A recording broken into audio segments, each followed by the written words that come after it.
फिर मैंने दृष्टि की और देखो, वह मेमना सिय्योन पहाड़ पर खड़ा है और उसके साथ 1,44,000 जन हैं जिनके माथे पर उसका और उसके पिता का नाम लिखा हुआ है। और स्वर्ग से मुझे एक ऐसा शब्द सुनाई दिया जो जल की बहुत धाराओं और बड़े गर्जन का सा शब्द था। और जो शब्द मैंने सुना वो ऐसा था मानो वीणा बजाने वाले वीणा बजा रहे हों। वे सिंहासन के सामने और चारों प्राणियों और प्राचीनों के सामने एक नया गीत गा रहे थे। उन 1,44,000 जनों को छोड़ जो पृथ्वी पर से मोल लिए गए थे, कोई वो गीत न सीख सकता था। ये वे हैं जो स्त्रियों के साथ अशुद्ध नहीं हुए पर कुंवारे हैं। ये वे ही हैं कि जहाँ कहीं मेमना जाता है वे उसके पीछे हो लेते हैं।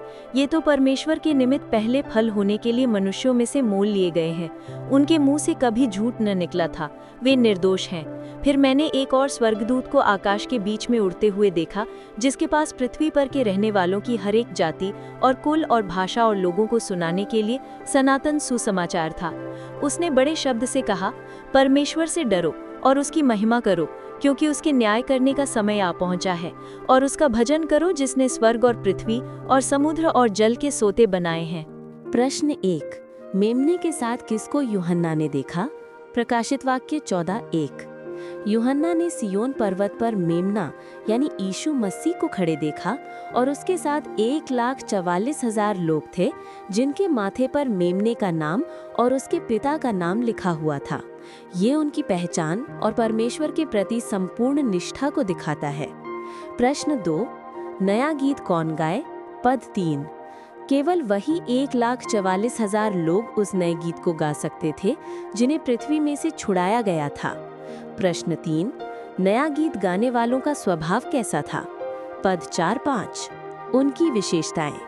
वे अपने को स्त्रियों से अशुद्ध नहीं करते थे, अर्थात आत्मिक दुराचार से दूर रहे, मूर्ति पूजा, सांसारिक पापों से अलग रहे। वे कुंवारे थे यानी शुद्ध और पवित्र। वे जहाँ जहाँ मेमना जाता है उसका अनुसरण करते हैं। वे परमेश्वर और मेमने के लिए पहलोटे के रूप में छुड़ाए गए। उनके मुख में कोई छल नहीं पाया गया, वे निर्दोष थे। प्रश्न 4, दूसरे स्वर्गदूत के पास क्या था और किसके लिए था?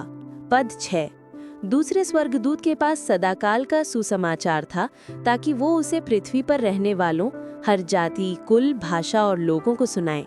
ये सुसमाचार सबके लिए था, किसी एक राष्ट्र या भाषा के लिए नहीं। प्रश्न 5, उस स्वर्गदूत ने बड़े शब्द से क्या कहा? पद 7, उसने ऊंचे शब्द से कहा, परमेश्वर से डरो और उसकी महिमा दो, क्योंकि उसके न्याय का समय आ पहुंचा है।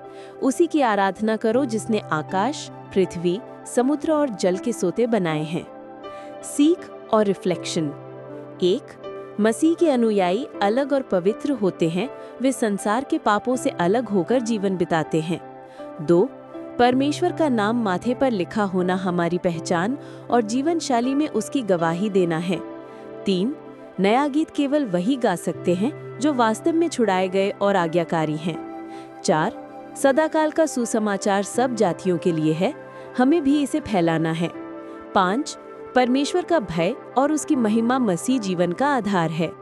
6, अंतिम समय में भी परमेश्वर का न्याय और सुसमाचार एक साथ चलता है।